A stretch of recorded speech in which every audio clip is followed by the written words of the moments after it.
Bonsoir à tous et bienvenue à vous qui nous rejoignez pour cet entretien exceptionnel que nous accorde aujourd'hui le cardinal Marc Ouellet, qui nous fait l'amitié de nous recevoir chez lui à la Congrégation pour les évêques. Bonjour Éminence. Bonjour. On rappelle pour ceux qui vous connaîtraient peu que vous êtes canadien-français, prêtre sulpicien, vous avez été missionnaire en Amérique latine, archevêque de Québec, primat du Canada, cardinal depuis 2003 et puis depuis 2010 ici donc à la Congrégation pour les évêques que vous dirigez.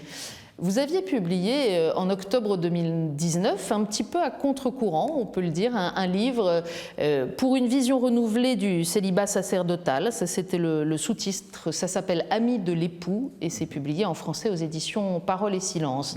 Et manifestement, dans toute la réflexion que vous menez depuis des années sur l'ecclésiologie du Concile Vatican II, vous avez poursuivi ce travail de réflexion au point d'être une des chevilles ouvrières aujourd'hui d'une proposition qui a été rendue publique il y a quelques jours, un grand symposium qui va se tenir en février 2022, dans à peu près un an, un peu moins d'un an, sur la question du sacerdoce pour une théologie fondamentale du sacerdoce. Alors, on va essayer de comprendre avec vous, Éminence, pourquoi cette question et de quoi il s'agit exactement? Alors, quand on parle de sacerdoce, il faut partir du Christ, qui est l'unique médiateur entre Dieu et l'humanité, selon notre foi chrétienne. Et puis, l'unique médiateur en ce sens qu'il est celui qui, dans son incarnation, eh bien, nous enseigne le culte de Dieu, la glorification de Dieu, du Père, et puis et qui nous donne aussi la sanctification de l'humanité, la conversion, la grâce. Voilà, ces deux mouvements, le mouvement ascendant et le mouvement descendant. Ça, c'est le sacerdoce du Christ qui est unique. Mais ce sacerdoce est participé dans l'Église par tous les baptisés, du fait que nous sommes unis à son corps.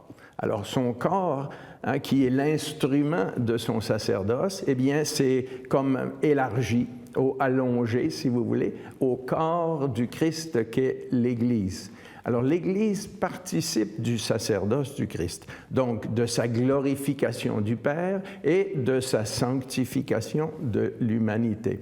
Et dans ce cadre-là, eh bien, il y a aussi une participation spéciale qui est celle des ministres. Alors, c'est sur ce point-là que ma recherche va de l'avant depuis des années et que je pense présenter à ce symposium dans le cadre de la conférence que je dois donner. Ministre, c'est un mot qui a aussi plusieurs sens dans le sens commun. On pense tout de suite au gouvernement. Qu'est-ce qu'un ministre dans l'Église? Ben, c'est un représentant. C'est un représentant, c'est un signe et qui, le Christ, il est représenté par ceux qui sont ordonnés par un don spécial du Saint-Esprit afin de pouvoir prolonger la mission du Christ en ce qui touche à l'annonce de la parole, et aussi en l'offrande qu'il a faite de lui-même et qui est donnée dans les sacrements. Donc, les ministres, disons, incarnent ces fonctions, si on peut dire, du sacerdoce du Christ. Et donc, pour nous, ça va être les diacres, les prêtres, les évêques? Oui, d'abord les évêques, évidemment. Qu'est-ce que nous a apporté le Concile Vatican II qui a mis une insistance particulière sur la redécouverte de ce que signifie dans la vie de chacun et dans celle de l'Église le sacerdoce commun, celui de tous les baptisés? Voilà. Alors, vous voyez, dans l'histoire, il y a eu ce schisme protestant dont une des questions était le sacerdoce. Alors, il y a eu la négation du sacerdoce ministériel et donc il y a eu la défense du sacerdoce ministériel par l'Église. Et en même temps, mais cette polémique et cette division a appauvri l'Église catholique, comme aussi les communautés protestantes. Parce qu'eux sont restés avec le sacerdoce baptismal et nous avec le sacerdoce ministériel, par les étroitesses d'une d'une polémique, si vous voulez. Alors, le Concile Vatican II a réussi à réintégrer, refaire la synthèse entre le sacerdoce commun des baptisés, qui est la participation à la filiation divine du Christ par le baptême. Nous sommes baptisés, ça veut dire que nous sommes membres du corps du Christ, nous participons de son sacerdoce. Bon, voilà. Et puis, mais le Christ a voulu, en établissant ses apôtres, il a voulu que son don soit aussi déposé dans les mains de ses ministres, afin que le peuple des baptisés puisse être nourri de la parole et puisse recevoir l'Eucharistie. Et alors, le Concile Vatican II a mieux articulé le rapport entre le sacerdoce des baptisés et le sacerdoce ministériel ou hiérarchique, si vous voulez. Mais il nous reste à approfondir encore pourquoi c'est ainsi. Parce que souvent, quand on dit mieux articuler, on entend mieux répartir qui fait quoi, quel est le pouvoir de chacun, quelle est l'autorité de chacun. Vous dites, en fait, c'est plus profondément qu'il faut aller chercher le lien entre les sacerdoces. Beaucoup plus profondément. Et bon, si vous me permettez de faire un peu de théologie, le Christ, le Verbe incarné, en tant qu'il est le Verbe incarné, il est le Fils de Dieu parmi nous. Mais en tant qu'envoyé par le Père, il est le représentant du Père. Il vient au nom du Père. Il a l'autorité du Père. Il parle en son nom, il nous communique sa miséricorde, etc. Alors, le Christ a voulu laisser ces deux dimensions de son incarnation à ses apôtres. Il leur a donné la participation à sa filiation. Ça, c'est vraiment le baptême. Et puis, il a voulu leur donner aussi participation à sa représentation du Père, à son autorité au nom du Père. Ça, c'est l'aspect qui n'est pas encore assez développé, selon moi, dans la théologie du sacerdoce hiérarchique.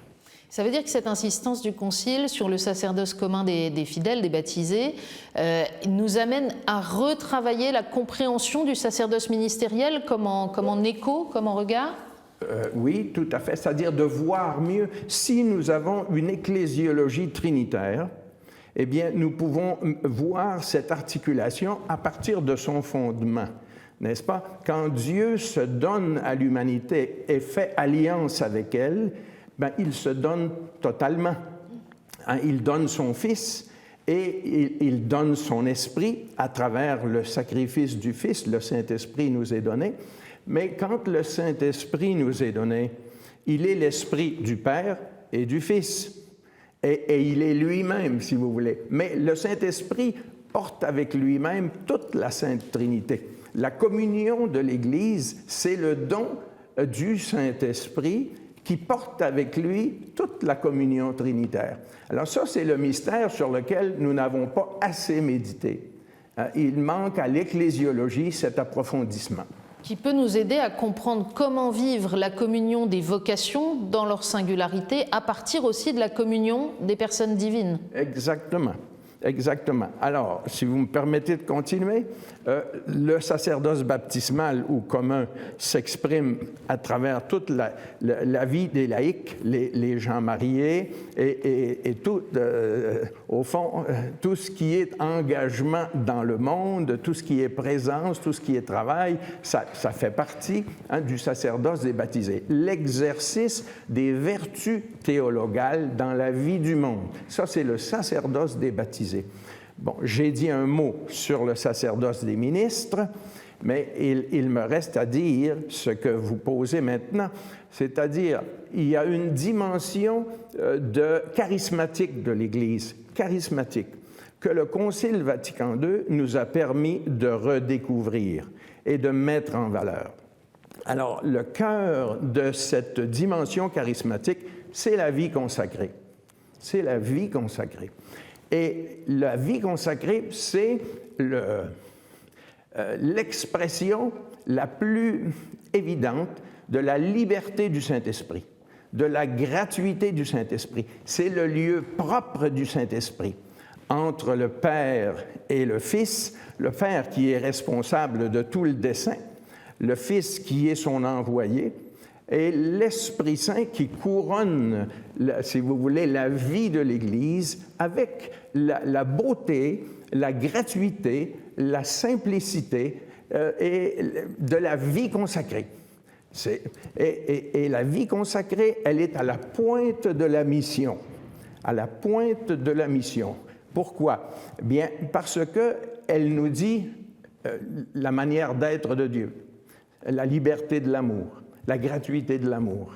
Et autant les baptisés comme les ministres ont besoin d'avoir cette présence de la vie consacrée, ceux qui suivent de près le Christ, eh bien, en toute gratuité. La sequela Christi. Pourquoi? Parce que la valeur qui est annoncée là, c'est l'amour. C'est l'amour gratuit. Ce n'est pas faire fonctionner l'institution, c'est l'amour gratuit. Nous avons besoin de cela, c'est le fruit du Saint-Esprit. À la fois dans sa variété aussi d'appels, parce que c'est très divers, la vie consacrée, et puis en étant un peu des deux côtés, si je puis dire, puisque dans le monde des religieux, il y a des laïcs et il y a des clercs. Oui. Pourquoi est-ce qu'il faut revenir aujourd'hui à une approche théologique? Est-ce que c'est en réaction à d'autres approches? Est-ce que c'est parce qu'elle manque? Est-ce que c'est parce qu'il faut l'ajuster aux questions du moment? Pas dans le cas de ce symposium. Ce symposium, il a vraiment comme perspective un approfondissement. Et c'est un approfondissement académique. Ce n'est pas un symposium politique, ni de politique ecclésiale. Il n'est pas question de dire il faut s'opposer à ce qui se passe à tel endroit ou à tel autre endroit. Il faut s'arrêter au mystère de la foi par excellence, l'approfondir, et de là, il y a des questions qui vont résulter plutôt relatives et non pas au centre de l'attention, comme souvent c'est le cas. Alors, c'est au moins l'intention de ce symposium, quant à moi. Mais nous sommes une équipe d'une dizaine de théologiens et nous nous sommes mis rapidement d'accord sur le programme qui se trouve déjà disponible. Est-ce que cette manière de poser la question théologique aujourd'hui, elle peut nous aider face à ce qu'il faut bien appeler le malaise des prêtres dans un grand nombre de lieux dans le monde, une difficulté d'identité peut-être, de façon de se situer dans l'Église? Plein de questions, on va en détailler quelques-unes, mais est-ce que ça répond à ça? Oui, effectivement, parce que je crois qu'il nous manque un approfondissement ecclésiologique. Parce que le malaise des prêtres dépend aussi d'un défaut de vision. Si notre formation a été trop isolée, on s'est développé comme un presbytérium, c'était très important un jour, et puis après le concile, ce n'était pas seulement le prêtre singulier, mais le prêtre est conçu, n'est-ce pas, membre d'un presbytérium avec un évêque. Ce fut un progrès et ça doit continuer à l'être. Mais il manque davantage le lien à la communauté, le lien dynamique à la communauté. Parce que le prêtre, il est là pour le service de la communauté, c'est-à-dire le sacerdoce ministériel est au service du sacerdoce baptismal. Il n'y a pas d'autre raison que de faire vivre les baptisés de leur baptême, de leur sacerdoce. Pourquoi? Parce qu'au fond, le sacerdoce, quel est le but ultime du sacerdoce? C'est la communication du Saint-Esprit à l'humanité. Mais il y a une clé là dans la conception du prêtre, sa raison d'être, c'est la communauté. C'est de faire vivre le sacerdoce baptismal. C'est pas assez clair c'est certainement une valeur qui a toujours été tenue, mais qui a besoin d'être cultivée plus profondément. Donc d'être peut-être aussi reformulée jusque dans la formation des futurs prêtres, qu'ils se comprennent dans leur appel par rapport à la communauté à laquelle ils sont envoyés? Oui, et puis la communauté elle-même doit être davantage impliquée dans la formation, la communauté. C'est-à-dire que le séminaire ne doit pas être isolé. Vous dites que les prêtres font des choses trop sérieuses pour être confiés aux prêtres seuls, en fait. Oui, si vous voulez. Le séminaire doit être en lien étroit avec l'évêque. C'est-à-dire la communauté, c'est d'abord aussi l'évêque, n'est-ce pas? Et puis le presbytérium et les paroisses et la vie consacrée.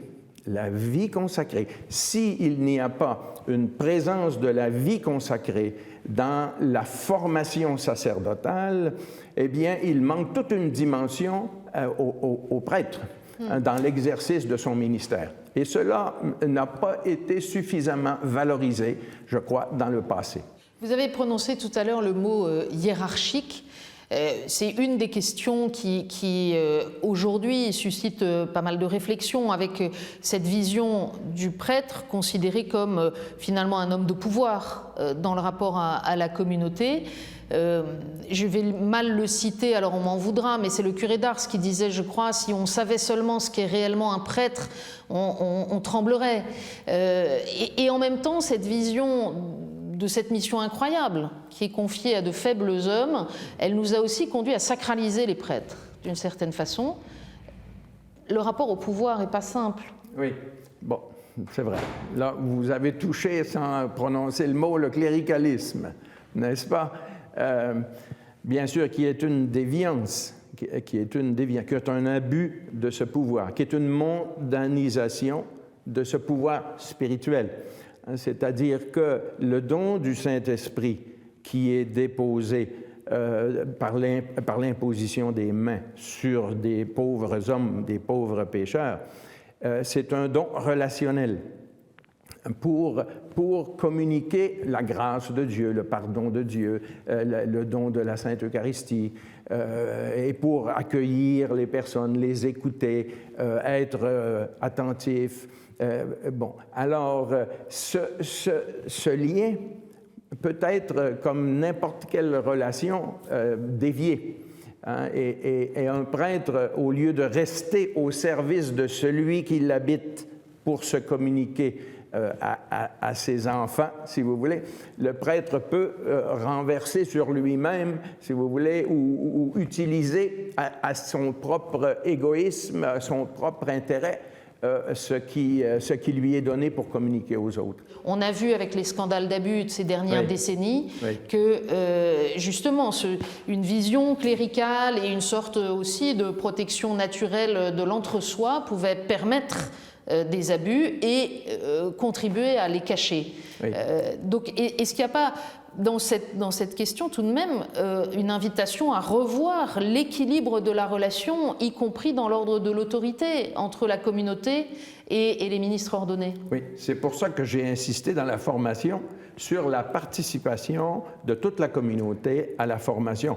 Évidemment, sans remplacer les prêtres qui doivent être les premiers responsables, mais ils doivent chercher la manière d'avoir un lien vital avec des familles, qu'il y ait des femmes qui participent à la formation, qu'il y ait des religieux, des religieuses qui soient dans le décor, et de sorte que le séminariste qui grandit, qui se prépare à exercer ensuite le ministère, eh bien, il grandit au milieu d'une communauté à laquelle il est redevable, et puis et elle a le droit, cette communauté, de le corriger, de l'interpeller, de le dénoncer à l'évêque. Bon, mais ce qui peut aussi, si la nature de la relation est vécue différemment, ce qui peut aussi être un remède contre l'extrême solitude parfois des prêtres. Bien sûr, quand le prêtre est vraiment au service des gens, il y a un épanouissement. Il y a des relations même affectives équilibrées.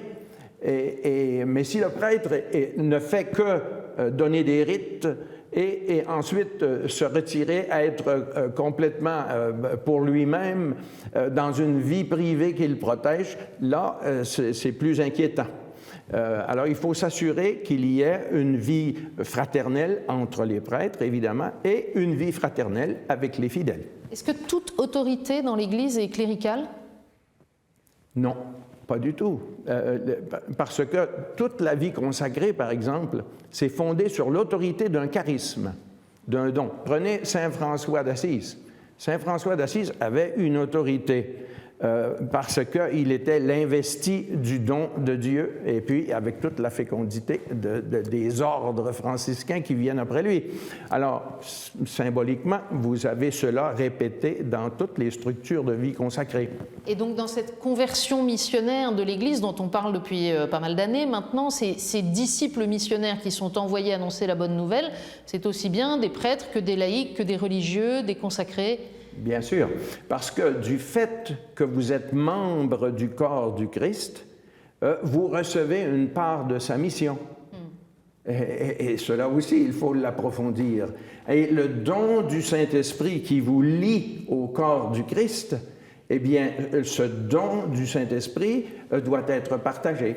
Monseigneur, vous savez que depuis de nombreuses années maintenant, il y a un certain nombre de questions récurrentes autour du sacerdoce ministériel en particulier. Le célibat, vous avez travaillé notamment sur la question.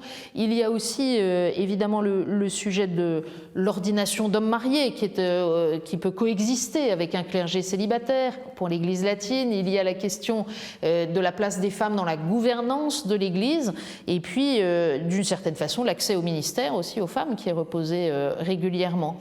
Est-ce que les travaux que vous envisagez dans ce symposium aborderont ces questions?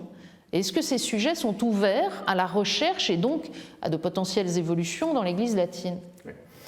Bon, certainement que ces questions-là seront touchées, mais je ne crois pas qu'elles soient le centre de l'attention, même pas le célibat, qui est une question très importante dans la tradition latine et sur laquelle qui sera traitée, mais pas comme un des thèmes centraux.